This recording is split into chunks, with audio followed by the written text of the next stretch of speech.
하나님 말씀을 봉독합니다. 출애굽기서 3장 1절에서 12절까지를 교독합니다. 모세가 그의 장인 미디안 제사장 이드로의 양떼를 치더니 그 떼를 광야 서쪽으로 인도하여 하나님의 산 호렙에 이르매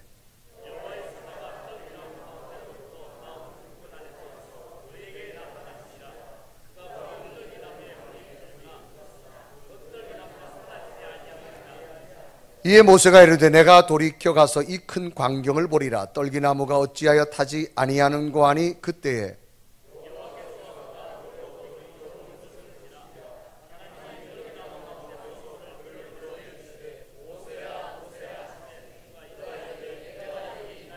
하나님이 이르시되 이리로 가까이 오지 말라. 내가 선 곳은 거룩한 땅이니 내 발에서 신을 벗으라.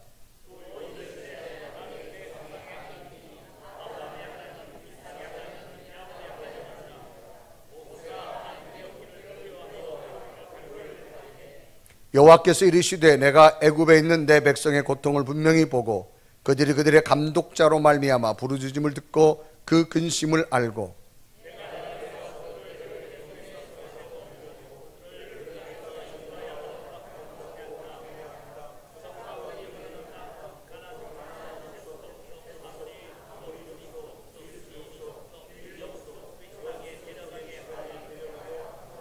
이제 가라. 이스라엘 자손의 부르짖음이 내게 달하고 애굽 사람이 그들을 괴롭히는 학대도 내가 보았으니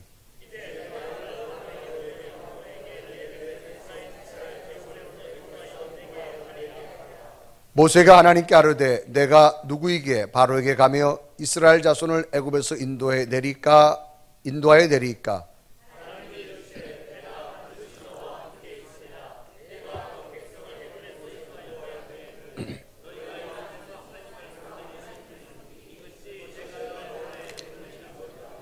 아멘.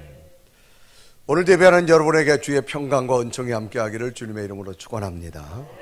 우리 옆에 인사합시다. 한 주간 동안 평안하셨습니까?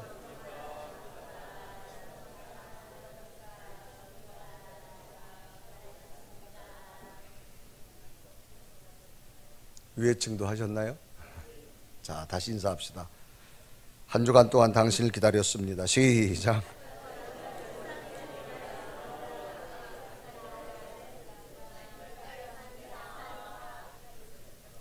역시 성가대는 화음을 맞춰가지고 하네. 단어 가운데 수명이라고 하는 단어가 있습니다. 이것은 생물이 살아있는 연한을 수명이라 그렇게 말하지요. 생명이 살아있는 연한, 또 물건 같은 경우는 사용에 견디는 기간을 수명이라 그런 말을 합니다. 생물이 살아있는 연한, 이 수명은 인간의 삶 가운데 정말 중요한 부분 중에 하나입니다. 그래서 많은 사람들은 새해가 시작되면 여러 가지 기도 제목 가운데 가장 우선순위 중 하나는 올 한 해의 건강이라고 할 겁니다. 본인의 건강과 온 가족들의 건강을 기도하게 됩니다. 서로들 덕담과 인사말을 주고받을 때도 건강하십시오라고 인사를 하게 됩니다. 그래서 때로는 이 건강에 관한 것이라고 하면 모든 사람들이 큰 관심을 많이 보이게 됩니다. 특히 관광지나 여행지에 가보면 건강에 관한 상품들이 많이 소개됩니다.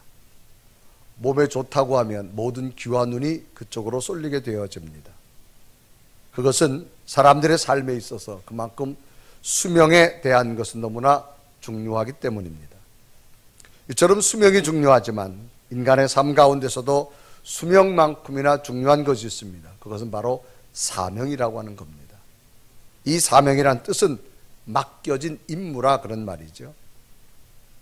수명은 하나님이 이 땅에 주신 육체의 건강한 삶이라고 말한다면, 사명은 하나님이 이 땅에 주신 육체의 삶을 어떻게, 무엇을 위해서 살아가느냐, 가치 있게 살아가는 삶을 우리는 사명이라 그렇게 말할 수 있습니다.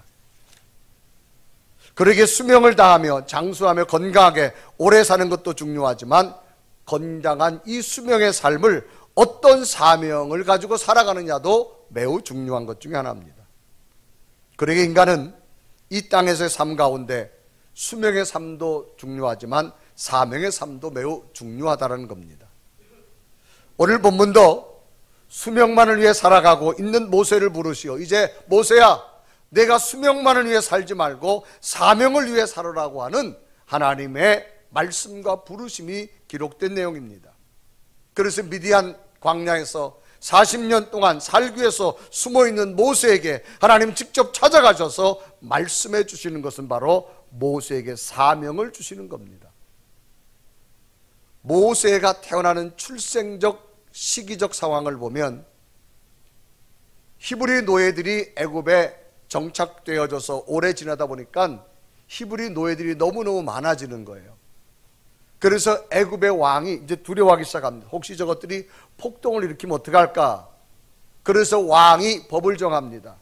히브리인 중에 남자가 태어나면 모두 죽여라, 딸은 살려라 라고 하는 왕의 명령을 발표합니다. 이런 시대에 모세가 태어납니다. 그래 출애굽기서 1장 16절은 기록합니다. 너희는 히브리 여인을 향하여 해산을 도울 때 그 자리를 살펴서 아들이거든 그를 죽이고 딸이거든 살려두라, 그렇게 말합니다. 그러니까 모세는 이때 죽어야 됩니다. 그래서 할 수 없어서 집안에 키우다가 이제 아이의 울음소리가 커지니까 나일 강변에 버리게 되어집니다. 그때 하나님은 누구를 이용하시는가 하면 히브리 노예를 죽이라고 했던 바로 왕의 딸을 이용합니다. 오늘날 딸이 목욕을 하고 싶어서 왕궁을 나와서 나일 강변을 갑니다. 당시 애굽은 강대국이라서 왕궁 안에 목욕시설이 다 갖추어져 있었어요. 그런데 이 딸이 어느 날 왕궁 밖을 나일 강변을 가고 싶은 거예요. 그때에 목욕을 하고 있는데 상류에서 바구니에 실려진 모세가 떠내려옵니다. 그 아기를 바라보자 이 공주가 자기 아버지는 죽이라고 했지만 이 공주는 그 아이를 안고 왕궁으로 오게 되어집니다. 그래서 결국은 히브리 노예 가운데 이 모세는 왕궁 안에서 가장 안전한 곳에 키워지게 됩니다. 여기서 이름이 지어지는데 그 이름은 뭐냐? 내가 물에서 건졌다 그래서 모세라는 이름을 짓습니다. 출애굽기서 2장 10절에 말하죠. 그 아이가 자라매 바로의 딸에게로 데려가니 그가 그의 아들이 되니라. 그가 그의 이름을 모세라 이르되 이는 내가 그를 물에서 건져 내었음이라 하였더라 그렇습니다. 수명이 다 해야 되는데 하나님의 은혜로 모세의 수명이 이제 또 왕궁에서 자라게 됩니다. 이제 공주의 아들로 자라보니까 왕궁에서 어마어마한 권력을 가지고 있습니다. 어느 날은 왕궁을 거닐다가 애굽의 군인들이 히브리 민족, 자기 민족을 학대하는 걸 봅니다. 그래서 감정이 격해서 결국 모세가 이 애굽의 군인을 죽입니다. 이것이 발각이 되어졌습니다. 결국은 모세가 이제 왕궁에 있지 못하고 바로 왕이 모세를 죽이려고 하자 그는 도망쳐 나와서 미디안 광야에 지금 40년 동안 살아가고 있습니다. 그래 출애굽기서 2장 15절은 기록합니다. 바로가 이 일을 듣고 모세를 죽이고자 찾는지라 모세가 바로의 낯을 피하여 미디안 땅에 머물며 하루는 우물 곁에 앉았더라 그랬습니다. 결국 애굽의 왕궁을 떠날 수밖에 없죠. 미디안 광야에 도피 와서 하루하루 그냥 무명하게 양치기의 삶을 살아갑니다. 애굽의 왕자로 살다가 이제는 미디안 광야의 목동입니다. 너무나 힘든 일이지만 살기 위해서는 그는 양치기를 해야만 합니다. 출애굽기서 3장 1절에 기록합니다. 모세가 그의 장인 미디안 제사장 이드로의 양떼를 치더니 이제 양떼를 칠 수밖에 없습니다. 이처럼 육체의 수명을 위하여 살아온 모세의 삶입니다. 이런 모세가 하나님께서 이제는 육체를 위한 수명의 삶이 아니라 하나님을 위한, 백성을 위한 사명을 주시게 되어지는 겁니다. 지금까지 네 몸 하나 잘 살려고 여기까지 왔지만 이제는 너를 뛰어넘어서 나를 위한 삶을 살아라. 그래서 하나님께서 모세에게 사명을 주시는 겁니다. 그래서 하나님께서는 호렙산에서 떨기나무에 불꽃으로 임하셔서 모세를 부르시고 이제는 수명을 넘어서 사명을 주게 되어지는 겁니다. 그 사명은 너를 위한 삶을 살지 말고 이제는 나와 고통받는 백성을 위해서 네가 일을 해라. 그런 하나님의 사명입니다. 그래 출애굽기 3장 10절은 기록하죠. 이제 내가 너를 바로에게 보내어 너에게 내 백성 이스라엘 자손을 애굽에서 인도하여 내리라. 모세야, 이제는 너만을 위한 혼자만 사는 수명의 삶을 살지 말고 이제는 수명을 넘어서 하나님과 나를 위한 사명의 삶을 살아가고 하는 겁니다. 그래서 하나님께서는 모세를 여러 번 죽음 가운데서 피할 길을 주셔서 생명의 길로 인도하신 겁니다. 그럼 하나님이 진정 원하는 것은 이제 수명만이 아니라 사명을 위한 삶을 하나님은 원하신다는 겁니다. 그럼 하나님께서는 왜 이처럼 수명을 넘어서 사명을 위한 삶을 원하실까라는 겁니다. 그것은 인간은 사명을 위한 삶을 살아야만 참된 가치의 삶을 살 수 있기 때문입니다. 인간은 그냥 수명만 연장한다면 아무 의미가 없습니다. 참된 가치의 삶을 살기를 하나님은 원하시기 때문입니다. 가치란 말은 그 사물이 지니고 있는 중요성을 말합니다. 한 인간이 지니고 있는 중요성을 의미하고 깨닫고 살기를 하나님은 원하시는 겁니다. 그리고 오늘을 살아가는 우리들에게 하나님께서는 원하시는 삶이 과연 무엇일까라는 겁니다. 우리 개인만을 위한 수명의 삶을 하나님 원하실까? 아니면 이제 우리에게 건강 주었으면 이제부터라도 수명을 넘어 사명의 삶을 살기를 하나님 원하실까? 우리는 본문 말씀을 통해 깨달아 보면서 이제 시작된 2018년, 이제는 수명을 넘어 하나님을 기쁘게 하는 사명의 삶에 도전할 수 있는 여러분 되기를 주님의 이름으로 축원합니다. 그러면 사명은 누가 주시는가? 첫째는 하나님이 주신다라고 하는 겁니다. 지금 모세가 살아가고 있는 곳은 미디안이라는 광야입니다. 양을 치며 살아가고 있습니다. 예전에는 애굽의 왕궁에서 최고의 즐거움을 누리고 살았습니다. 그러나 이제는 모래바람이 날리는 이 광야에서 처절하게 양을 치면서 살아가야만 됩니다. 그런데 이 양마저도 자기 양이 아닙니다. 그 미디안 제사장 이드로의 양입니다. 애굽 왕궁에서 광야로 도망쳐서 겨우 먹고 살기 위해서 이제 양을 치며 살아가야 됩니다. 출애굽 3장 1절에 기록합니다. 모세가 그의 장인 미디안 제사장 이드로의 양을 치더니라고 기록합니다. 지금 미디안 광야에서 모세의 삶은 하루하루 그저 이제 욕심도 없습니다. 모든 것 포기한 채로 그저 살기 위해서는 양을 칠 수밖에 없습니다. 모세가 살아가는 것은 수명을 위하여 살아가는 겁니다. 모세는 그 어떤 것도 할 수 있는 환경 요건이 아닙니다. 가장 작은 자의 모습이 됐습니다. 그저 하루하루 평범한 목동의 삶으로만 살아갑니다. 그런데 하루는 양을 치다가 양떼를 몰고 호렙산에 갔는데 놀랍게도 놀라운 광경을 목격합니다. 그것은 늘 광야에서 흔히 볼 수 있는 떨기나무에 불이 타는 겁니다. 불이 붙었는데 불이 꺼지질 않아요. 그리고 거기서 음성이 들려옵니다. 모세야 모세야. 하나님께서 모세를 부르시게 됩니다. 출애굽 3장 2절과 3절은 기록하지요. 여호와의 사자가 떨기나무 가운데부터 나오는 불꽃 안에서 그에게 나타나시니라. 그가 보니 떨기나무에 불이 붙었으나 그 떨기나무가 사라지지 아니하는지라. 3절에 보면 이에 모세가 이르되 내가 돌이켜 가서 이 큰 광경을 보리라. 떨기나무가 어찌하여 타지 않은고. 아니 불이 붙었으면 나무가 타야 되는데 나무가 안 타는 겁니다. 그때 하나님께서는 그 타는 불꽃 가운데서도 하나님은 모세를 부릅니다. 모세야 모세야.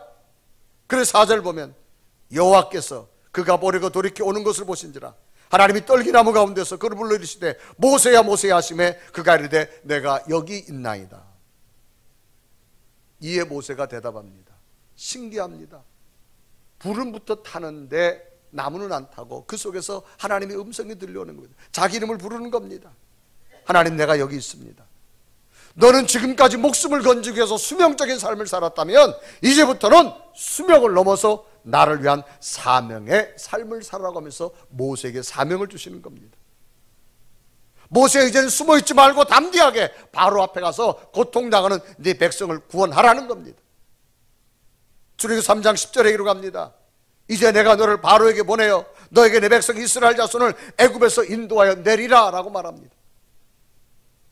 성경에 보면 이스라엘 백성을 위한 구출 계획을 모세에게 사명으로 말씀하신 분은 분명히 하나님이 있었음을 성경은 기록합니다. 그래 출애굽 3장 2절에 기록합니다. 여호와의 사자가 떨기나무 가운데서 나오는 불꽃 안에서 그에게 나타나시더라. 여기 여호와의 사자란 얘기는 곧 하나님 자신을 뜻합니다. 또 출애굽 3장 10절에 말합니다. 내가 너를, 그런 말이 있습니다. 내가란 말은 하나님이 보낸다는 거야. 직접 내가 너를 바로에게 보내요. 하나님께서 직접 모세에게 말씀해 주셔서 모세에게 사명을 주시는 분이 바로 하나님이시라는 겁니다. 그런데 당시 모세는 아무것도 할 수 없는 가장 연약한 자였습니다. 바로 앞에 설 수 없습니다. 가면 죽습니다. 모든 걸 포기하고 미디안 광야에서 하루하루 살아가는 목동의 삶을 살아갈 수밖에 없습니다. 그런데 하나님께서는 모세에게 사명을 주셨다고 하는 겁니다. 사명은 하나님이 주시는 겁니다. 오늘 저와 여러분에게 하나님이 사명을 주셨을 겁니다. 그 사명은 사람이 주는 것 아닙니다.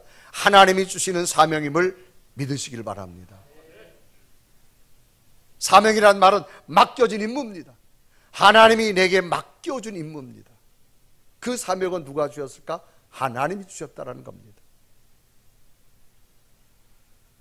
제가 금주에는 밀양이라고 하는 곳을 다녀왔습니다. 밀양에 가서 한 목사님을 만났는데 김경수 목사님이라고 하는 한 분을 뵀습니다. 이분은 이제 목회를 해서 올해가 은퇴를 하시게 되어집니다. 이분이 목회하고 있는 교회는 밀양 새롬교회라고 하는 아주 예쁘게 아담하게 지어진 그런 교회에서 목회를 하시고 계십니다. 여기서 26년째 목회를 하시고 올 연말에는 이제 은퇴를 하시게 되어지더라고요. 제가 이 교회를 가서 참 놀란 것 중에 하나는 교회를 들어가면 마을 입구를 들어가야 됩니다. 시골이니까 마을 입구를 들어가는데 마을 입구를 들어가면서부터 악취가 굉장했습니다. 무슨 악취인가 하면 가축 기르는 그 우사에서 나오는 악취입니다. 자동차를 벌써 타고 들어가는데도 그 냄새가 자동차 안에 스며드는데 자동차에 내려서 교회 안을 들어가는 데는 기절하는 줄 알았습니다. 교회 안은 밀폐되다 보니까 더합니다. 어마어마합니다. 그 악취가. 왜 그러면 그 주변을 제가 교회 주변을 보니까 전부 교회 바로 옆이 다 우사들이에요. 그저 소 키우고 돼지 키우고 닭 키우고 뭐 그런 우사들로 하여간 교회 주변이 마을 정경이 아주 그런 마들로 쭉 돼 있어요.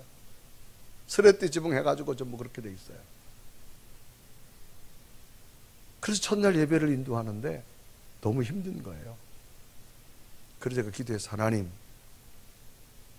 제가 3일 동안 여기서 이제 예배 인도하고 살아야 되는데 이 악취가 느껴지지 않게 하옵소서. 아멘 좀 해요. 한번 가보실래요? 여러분, 교회는 밀폐된 공간이에요. 뭐 바람도.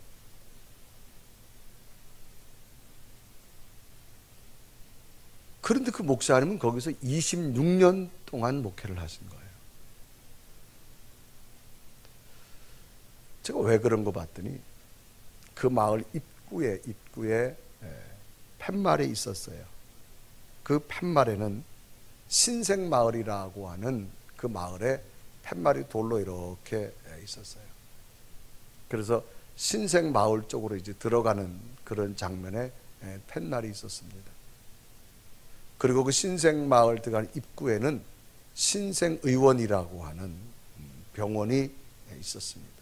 그거 좀 띄워주시지요, 방송실. 신생의원이라고 하는 그 병원이 있었는데 이건 마을 입구에 있습니다. 여긴 주로 뭐라는 거 하면 피부질환을 치료하는 곳이에요.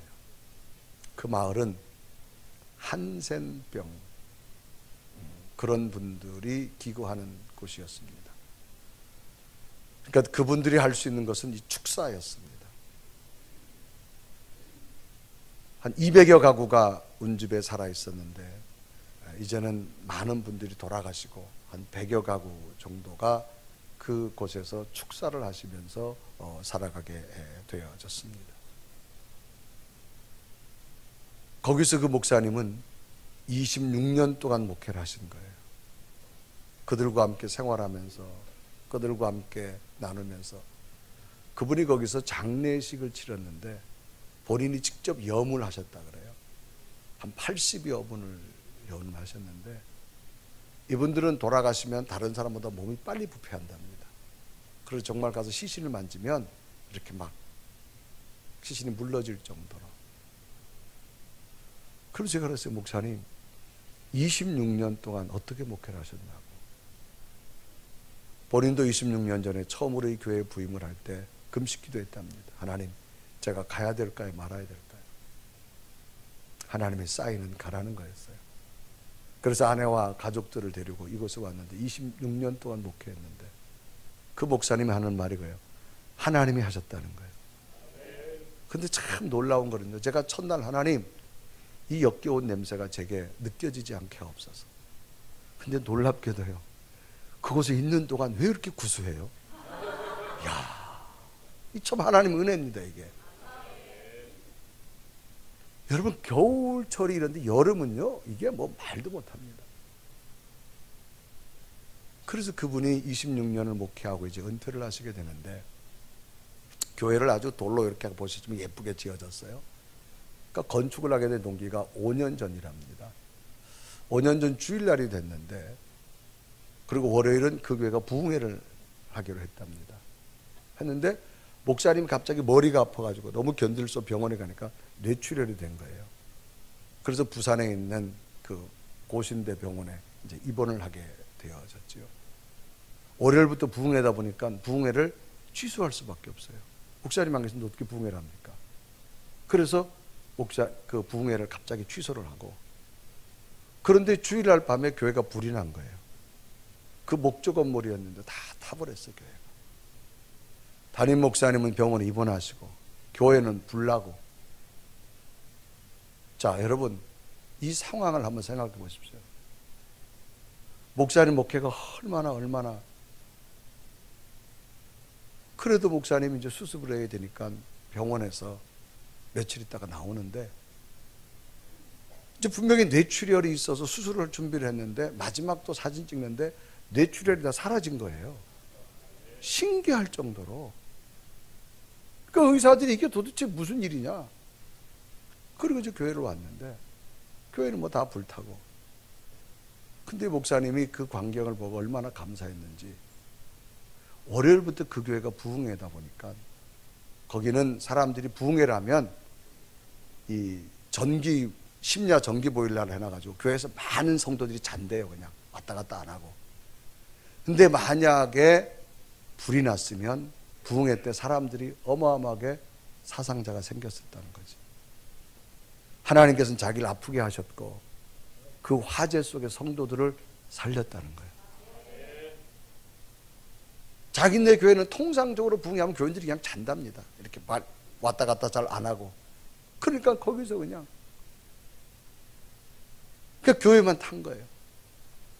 그래서 교인들이 이참에 우리 교회 다시 짓자. 그래가지고 성도들이 가축 키우고 닭 키우고 소 키워가지고 손도 문드러진 분들이요. 교회 건축을 했는데요. 부채가 하나도 없이 건축을 한 거예요. 참 장로님들이 훌륭하시더라고 그분들이. 전부 제가 악수를 해보면요. 손이 문드러진 분들이 계신데 그 손으로 소를 키우고 닭을 키우면서 하나님의 교회를 세우신 거예요. 제가 그걸 보고 오면서 얼마나 감동이 되어졌던지 그 목사님 말이 지금도 어떻게 제가 26년 동안 이렇게 목회하셨냐고. 하나님이 하셨다는 거예요. 이제는 후배들에게 이제 자기 임기를 마치고 이제 떠나가야 되는데 그러면서 그 목사님이 멀리도 가지 않더라고. 그 옆 동네에다가 집을 하나 이렇게 해놓고 거기서 이제 자기가 마지막 노후의 인생의 삶을 산다는 거예요.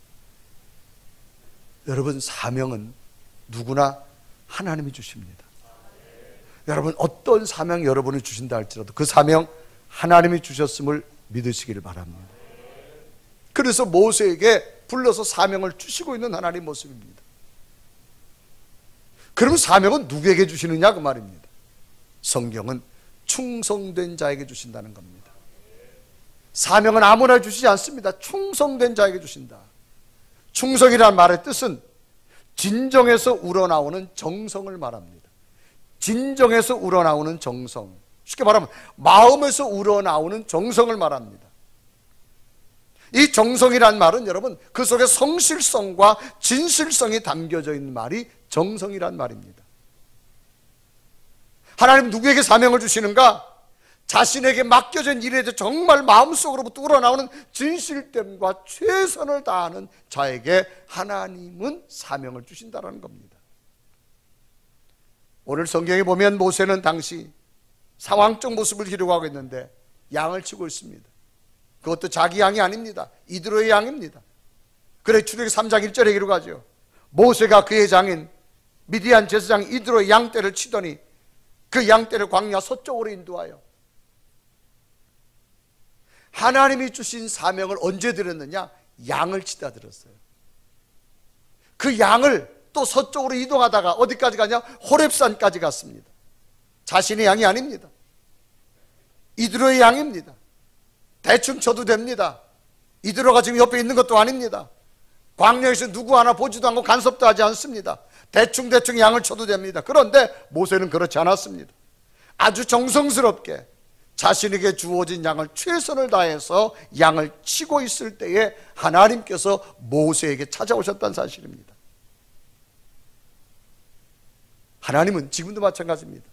누구에게 사명을 주시느냐? 자신에게 주어진 삶의 현장과 믿음의 자리에서 정말로 마음을 다해서 진실 다해 최선을 다하는 자에게 하나님은 사명을 주신다는 사실입니다. 하나님은 결코 아무나 쓰시지 않습니다. 하나님께서 보실 때 마음을 다하고 진실되게 믿음과 삶의 자리에서 최선을 다하는 자에게 하나님은 사명을 주신다는 겁니다. 성경은 믿음을 그릇에다 비유합니다. 큰 그릇 있고 작은 그릇 있다 말합니다. 1리터짜리는 1리터 양만 담습니다. 2리터짜리는 2리터 양만 담을 수 있습니다.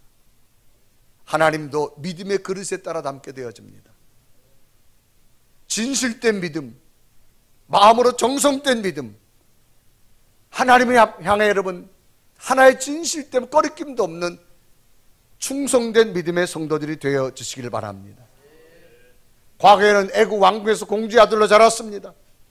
이제는 미디안 광야에 나와서 처절하게 목동의 삶을 살아야 됩니다. 하루아침에 바뀌어진 삶이지만 모세는 여기서 최선을 다했다는 겁니다. 진실되게 다했다는 겁니다. 그럴 때 하나님께서 양치는 목동에게 찾아오신 겁니다. 그래 출애굽기 3장 2절에 말합니다. 여호와의 사자가 떨기나무 가운데로부터 나오는 불꽃 안에서 그에게 나타나시니라. 양을 치면서도 정말로 자기에게 주어진 최선의 자리에서 진실되게 다할 때 하나님은 모세에게 찾아오셔서 사명을 주시는 하나님. 그럼 하나님께서 사명을 주실 때 꼭 충성된 자, 이 충성이라는 단어 속에는 정성이라는 의미가 담겨져 있습니다. 이 정성이라는 말은 온갖 힘을 다하려고 참되고 성실한 마음을 정성이라 그렇게 말합니다. 거짓됨이 없는 마음을 말합니다. 그래 충성이라는 단어 속에는 하나님께서 거짓됨이 없이 진실된 자, 깨끗한 자를 통해서 하나님은 하나님의 사명을 주시는데, 사람은 눈가림으로 인생을 살아갈 수 있습니다. 하나님은 그런 자와 함께 하지 않습니다. 정말 마음 깊은 곳에 자기의 삶에 어떤 자리에 있다 할지라도 진실된 모습으로 최선을 다하는 자에게 하나님은 사명을 주신다는 사실입니다. 인간은 외적으로 나타나는 표현이 있습니다. 그 외적 표현은 어디서부터 시작되느냐? 마음에서부터 시작됩니다. 그러니까 우리의 말이라고 하는 것은 그냥 하는 말이 아닙니다. 내 속에서부터 생각하기 때문에 나오는 말입니다. 간혹 그런 사람 있죠. 내 말 신경 쓰지 마. 내 마음은 그게 아니에요. 그리고 남을 아주 못 박는 사람 있죠. 그럼 그 사람 속이 그런 거예요. 사람의 언어는요, 절대 여러분 속 그냥 나오는 게 말에서, 언어에서부터 나오는. 우리 인간은 로봇이 아니에요. 생각하는 존재입니다. 그래서 내면이 어떤 내면을 가지고 있냐가 참 중요합니다. 간혹 보면 언어가 거친 사람이 있어요. 이 사람은 늘 속에 분노를 품고 있는 사람입니다. 그러니까 상대를 향해서 언어가 거칠게 되어지는 겁니다. 자기를 표현할 때. 부정적인 언어의 습관을 가진 사람이 있어요. 모든 게 매사가 부정적입니다. 마음에 두려움이 있는 사람입니다. 뭘 하려고 하니 못하는 거예요. 그러니까 말부터 못한다고 하는 겁니다. 과장되게 이야기하기 좋아하는 사람이 있습니다. 자기 속이 궁핍하기 때문에 그렇습니다. 그렇기 때문에 자기를 자꾸 커버하려고 그래요. 자랑을 그렇게 좋아하는 사람이 있습니다. 마음에 안정감이 없기 때문입니다. 그래서 말로 뭘 자꾸 자랑해서 자꾸 마음에 안정을 찾으려고 하는 거예요. 항상 비판적인 말을 하는 사람이 있습니다. 그 마음에 비통함이 있기 때문입니다. 다른 사람을 헐뜯는 사람이 있습니다. 그 마음이 열등감에 늘 사로잡혔기 때문에. 그러니까 여러분을 향해서 늘 안 좋은 소리 하는 사람은 자기와 자꾸 비교하는 거, 열등감에 사로잡혔기 때문에 그렇습니다. 다른 사람의 말을 듣지 않고 자기 말만 하는 사람이 있습니다. 그 마음이 조급하기 때문입니다. 그러니까 자기가 먼저 자꾸 말하는 겁니다. 그런데 반면에 항상 다른 사람을 격려하는 사람이 있습니다. 그 사람은 자기 마음이 행복하기 때문입니다. 부드럽게 말하는 사람은 그 마음이 안정적이기 때문입니다. 진실되게 이야기하는 사람은 그 마음이 깨끗하기 때문입니다. 인간의 외적 표현은 내적부터 나오기 때문입니다. 내적의 진실된 모습, 충성된 모습, 이런 성도들의 삶이 되십시오. 하나님이 쓰실 줄로 믿습니다. 그래서 신앙은 외적 변화가 아니라 자기 변화입니다. 그래서 모세는 하루아침에 바뀌어진 목동의 삶이지만 거기서 최선을 다하는 삶을 살았을 때, 진실되게 양을 쳤을 때, 정성스럽게 양을 쳤을 때 하나님은 그 모습을 보시고 모세에게 다시 민족을 이끄는 위대한 사명을 주시는 겁니다. 여러분, 우리 삶에 어떤 모습이 있다 할지라도 하나님 앞에 진실되게, 사람들 앞에 진실되게 살아가는 삶의 모습들이 되길 바랍니다. 그러면 하나님은 왜 사명을 주시는가? 이유는 존귀한 자로 세우시려고 그렇습니다. 존귀하다는 말은 아주 보배롭고 소중하다 그 말입니다. 높고 귀하다 그 말입니다. 왜 모세에게 사명 주었을까요? 모세를 다시 높게 세우시려고, 모세를 또 존귀하게 세우시려고. 모세를 하나님이 세우지 않으면 모세는 목동으로 인생이 끝납니다. 그런데 하나님께서는 떨기나무 가운데서 직접 모세에게 나타나셔서 사명을 주신 겁니다. 출애굽기 3장 2절에 기록합니다. 여호와의 사자가 떨기나무 가운데로부터 나오는 불꽃 안에서 그에게 나타나시니라 그랬습니다. 떨기나무 가운데서 하나님은 나타나셨습니다. 이 떨기나무라고 하는 것은 왜 하나님께서 굳이 떨기나무 속에 나타났을까? 광야에 수많은 나무가 있었는데 이 떨기나무는 광야에서 흔한 나무입니다. 이 떨기나무의 모습을 보면요, 시내 광야에서 흔하게 볼 수 있는, 마치 우리 아카시아 나무, 쌀이나무도 뭘 그런 것 같은 거예요. 그래서 어떤 줄기와 또 뿌리가 또 가지가 그렇게 아주 쉽게 구분되지 않습니다. 높이가 2m 안짝입니다. 땔감나무에도 부족합니다. 또 목재로도 사용할 수 없습니다. 나무로서는 아주 볼품없는 나무입니다. 그런데 굳이 왜 하나님께서는 이런 떨기나무 가운데서 나타나셔서 모세를 사명으로 쓰셨을까 그 말입니다. 모세 자체가 지금 어떤 모습일까요? 떨기나무입니다. 이제는 애국 왕궁에서 모든 걸 다 버리고 광야에서 흔하게 자라가는 떨기나무 같습니다. 그래서 하나님께서는 새로운 곳에서 나타나지 않았습니다. 모세가 떨기나무처럼 살아가고 있는 광야 그곳에서 하나님이 나타내 주셨다고 하는 사실입니다. 하나님은 위대한 자를 쓰시지 않습니다. 가장 볼품없는 자라 할지라도 하나님은 존귀하게 하시려고 그 사람을 쓰시는 줄로 믿으시길 바랍니다. 구약성에 보면 다윗이라는 사람이 있습니다. 어린 소년 목동입니다. 아버지 심부름을 따라서 전쟁터에 가서 형들의 안부를 물어오려고 갔어요. 그런데 이스라엘과 블레셋 전쟁 가운데 블레셋의 골리앗 때문에 이스라엘이 패전할 수밖에 없어요.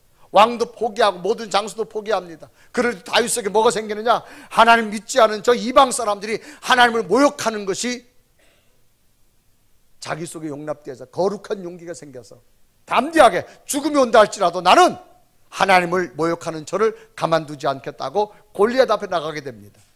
이때 장면을 사무엘상 17장 45절에 이루갑니다. 다윗이 블레셋 사람에게 이르되 너는 칼과 단창으로 내게 나오거니와 나는 여호와의 만군의 이름 곧 내가 모욕하는 이스라엘 군대의 하나님 이름으로 내게 가노라. 이 다윗이 골리앗 앞에 간다는 얘기는 죽으러 가는 길입니다. 어떻게 어린 소년이 이스라엘 명장들도 못 당하는 그 장수한테 갑니까? 죽으러 가는 길이에요.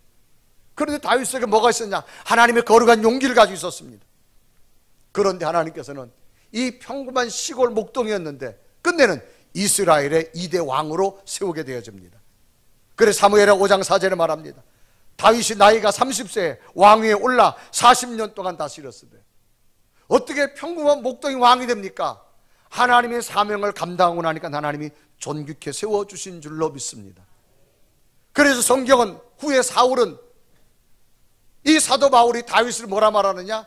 하나님의 합한 자라고 말합니다. 그래서 사도행전 13장 22절에 말합니다. 다윗을 왕으로 세우시고 증언하여 이르되 내가 이새의 아들 다윗을 만나니 내 마음에 맞는 사람이라 내 뜻을 다 이루리라 그랬습니다. 하나님 마음에 맞는 사람을 했습니다. 사명을 감당하는 자는 하나님 마음에 맞는 자가 될 줄로 믿습니다. 문명의 소년이었지만 그 사명을 감당하고 나니 하나님이 존귀케 하셨고, 모세도 모든 거 버려주고 이제 목동의 미디안 광야에서 쓸쓸하게 목동으로 인생을 끝나야 되지만 하나님의 사명을 감당하고 나니까 존귀케 민족의 지도자로 세우시라는 겁니다. 왜 하나님이 사명 주실까요? 우리를 존귀케 하시려고 사명 주시는 줄로 믿습니다. 인간이 살아가는 삶의 모습을 구분해 본다면 두 종류의 단어로 우리는 비유할 수 있습니다. 첫째는 사는 삶이 있습니다. 사는 삶. 이것은 하루하루 행복하고 감사하고 기쁘고 즐겁게 그냥 사는 삶입니다. 그런데 반대로 살아버리는 삶이 있습니다. 이거는 포기적인 삶, 절망적인 삶, 후회할 수밖에 없는 삶이에요. 사는 삶이 있는 반면 살아버리는 삶이 있습니다. 또 하나는 살아가는 삶이 있습니다. 이 살아가는 삶은 뭐냐?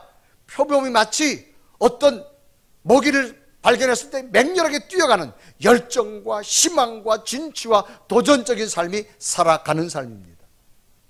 그런데 반대로 어떤 삶이 있느냐? 살아내는 삶이 있습니다. 이거는 고통을 이겨내야 됩니다. 어려움을 이겨내야 됩니다. 절망을 이겨내야 됩니다. 잠이 안 오지만 이 밤을 빨리 지나가게 이겨내야 됩니다. 이게 뭐냐? 살아내는 삶입니다.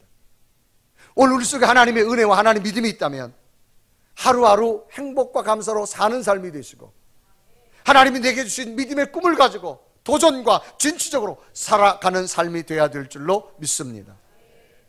그래 시편 16편 11절은 다윗을 이렇게 말합니다. 주께서 생명의 길로 내게 보이시리니 주의 앞에는 충만한 기쁨이 있고 주의 오른쪽에는 영원한 즐거움이 있도다. 그래서 하루하루 살아가면서 충만한 기쁨과 즐거움을 갖고 살기를 원합니다. 여러분, 하나님이 주신 이 수명 속에 하나님의 사명을 가지고 즐겁고 기쁘게 사는 삶이 되시고 살아가는 삶이 되십시오. 하나님이 존귀케 하실 줄로 믿습니다. 이 시대에 살아갔던 역사 속에 두 인물을 대조적으로 살펴본다면 불과 살아간 시기가 10년밖에 차이가 나지 않습니다. 한 사람은 1920년 출생인 마릴린 먼로라고 하는 여인입니다. 직업이 배우지요. 어린 시절을 고아원에서 보내고 모델을 걸쳐서 영화배우가 됩니다. 1950년 미국의 영화가 붐을 일으켰을 때에 마릴린 먼로는 세계를 유혹하는 여성의 배우 심볼로 자리 잡게 됩니다. 그러나 그는 화려함을 뒤로하고 1962년 8월 5일 날 조울증 증세로 수면제 과다 복용으로 스스로 삶을 포기해서 인생을 끝내버리고 맙니다. 결국 살아버린 삶이 되었고 힘든 하루하루를 살아내는 삶으로 인생을 끝났습니다. 그런데 그보다 먼저 조금 뛰어난 1910년생 출생이 있습니다. 테레사 수녀라고 하는 분입니다. 이분은 유고슬라비아 출생입니다. 12살 때에 수녀가 되어집니다. 수녀원에 들어가서 인도로 가서 가나안 사람들의 어머니가 되어지고 1979년에는 노벨 평화상을 수상하게 되어집니다. 2차 대전 이후에 1940년 후반부터 200년 동안 영국의 지배를 받고 인도가 독립을 하게 됩니다. 독립을 했지만 아직도 정치적으로 아주 굉장히 어렵습니다. 사회는 불안정했고 인도의 거리는 어디를 가나 빈민으로 넘쳐 흘렸습니다. 굶주려 죽고 병들어 죽고 그런 자들을 바라보고 이 테레사는 인도로 가게 되어지지요. 그런데 정치적으로 영국에서 지배받던 인도 사람들이 이 테레사를 거부합니다. 대부분 힌두교인들이 때문에 이 캐톨릭 이 테레사를 거부합니다.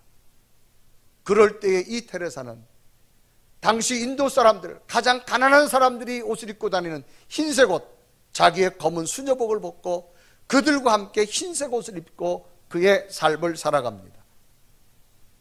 1997년 이 수녀의 임종은 전 세계 사람들의 마음을 울렸습니다. 결과를 본다면 하루하루 사명 붙들고 즐겁고 기쁘고 감사로 가득 찬 사는 삶이었고 희망을 가지고 살아가는 삶이었습니다. 거의 같은 시대에 태어나서 이 땅에 살아간 삶이지만 죽는 순간과 죽음 이후에 세계인들 가슴에 남는 여운과 교훈은 너무게 달랐다는 사실입니다. 마지막까지 사명을 붙든 이 여인, 지금도 세계인에게 감동을 주고 있습니다. 한 사람은 외적 화려함을 추구해 수명을 위한 삶을 살았다면 한 사람은 내면의 완전함을 위해서 사명을 붙들고 살아간 사람이었습니다. 오늘에게 무엇이 필요할까요? 수명 넘어서 사명의 삶이 여러분에게 되어졌으면 좋겠습니다. 여러분, 하나님의 성전에 와서 걸레를 들고 청소할 때 있죠. 비를 들고 쓸 때가 있습니다. 휴지 하나 주실 때가 있고, 이 모양 정말 하나님 성전에 봉사할 때가 있습니다. 놀랍게도 여러분이 청소하다가도요, 외적인 것이 채워지는 것이 아니라 내 속에 즐거움이 채워집니다. 나도 모르게 찬송이 나오고, 나도 모르게 기뻐지고, 하나님 성전에 먼지 하나 닦는 것이 내 마음속에 심령에 더러운 것이 닦여져 나가는 그런 환희와 감격은 무엇일까요? 내 속에 내적 채워짐으로 하나님의 은혜가 있기 때문인 줄 믿습니다. 하나님에게 어떤 재능과 어떤 물질과 어떤 사명을 줬다 할지라도 이제는 수명을 넘어 사명을 위해서 가치 있는 삶을 사십시오. 하나님 반드시 존귀케 해주실 줄로 믿습니다. 오늘 이 땅을 살아가는 나는 어떤 삶인가? 그저 수명을 위한 삶인가? 아니면 수명을 넘어서 사명을 위한 삶인가? 인간은 수명만이 아니라 참된 가치의 삶을 찾아가는 사명의 삶이 반드시 있어져야 될 것입니다. 사명은 하나님이 주시는 겁니다. 충성된 자에게 주십니다. 존귀한 자로 쓰시려고 하나님이 사명을 주십니다. 우리 모두 올 한해 이제 수명을 넘어서 하나님의 사명으로 가장 가치 있는 이 하나가 되기를 주님의 이름으로 축원합니다. 우리 한번 고백하며 찬양할까요? 하나님, 나는 하나님이 주신 수명을 넘어 사명으로 어떤 가치 있는 삶을 살아가고 내게 주신 십자가 어떤 사명일까요? 우리 고백하며 찬양합니다. 십자가를 질 수 있나 주가 물어보실 때 죽기까지 따르오리 저들 대답하였다.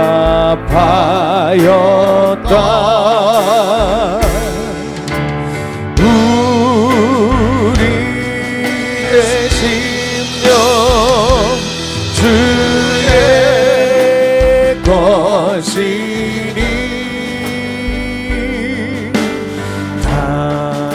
당신의 영상 만드소서.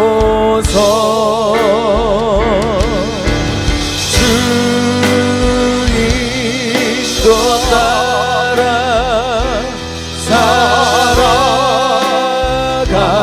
동안 사랑과 충성 늘 같이 오리다. 다 같이 두 눈을 감으시고, 하나님, 2018년 우리에게 건강의 수명도 주시지만 이제 수명을 넘어서 사명을 위한 삶을 살 수 있는 믿음의 도전을 허락하여 주옵소서. 하나님이 내게 주신 재능, 내게 주신 은사, 내게 주신 직장, 내게 주신 기업, 내게 주신 건강, 나를 위한 삶이 아니라 이제는 수명을 넘어 하나님 위해 살기를 원하여 사명을 주신 하나님, 더 충성된 자가 되어져서 더 많은 사명을 감당하며 더 크게 존귀한 자가 되어지기를 원하시는 하나님의 말씀을 깨닫고, 하나님, 우리가 수명을 넘어 사명의 삶에 도전하겠습니다. 이 사명이 내 사명이 되게 하시고 올 한해 하나님이 존귀하게 세우는 놀라운 은혜가 내게 있게 하여 주옵소서. 올 한해 하나님의 성전을 섬기며 어떤 직분, 어떤 사명, 어떤 은사를 할지라도 내 헌신이, 내 드림이 진정 하나님 앞에 사명이 되어져서 하나님의 영광과 기쁨과 하나님이 존귀케 세우는 놀라운 기적 같은 일들을 경험하며 살아갈 수 이 한 해가 되게 하시고, 올 한 해 내게 주신 사명 더 잘 감당하겠습니다. 더 믿음을 행하겠습니다. 이런 은혜가 내게 있게 허락하여 주옵소서. 우리의 간절한 모습으로 주여 이제 수명을 넘어 사명의 삶을 살게 하옵소서. 우리 고백하며 하나님 앞에 기도드리겠습니다. 살아계신 하나님, 이 시간도 주 앞에 간절히 기도하고 원하고 심령 주의 것이니 하나님의 사람으로 인도하시고 하나님의 영으로 충만케 하시고 하나님의 나라를 영상 만드소서.